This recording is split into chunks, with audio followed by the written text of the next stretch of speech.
బలమైన కోటయును జీవాధిపతియు ఆయనే. జీవిత కాలమెల్ల స్తుతించెదము, జీవాధిపతియు ఆయనే.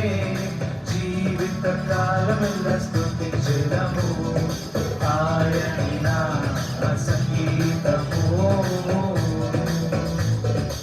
ఇద్దరు ముగ్గురు నా నామమున ఏకీభవించిన వారి మధ్యలోన, ఇద్దరు ముగ్గురు నా నామమున ఏకీభవించిన వారి మధ్యలోన ఉండేదనని నా మన దేవుని, ఉండేదనని నా మన దేవుని. కరములు తట్టి నిత్యం స్తుతించెదము, కరములు తట్టి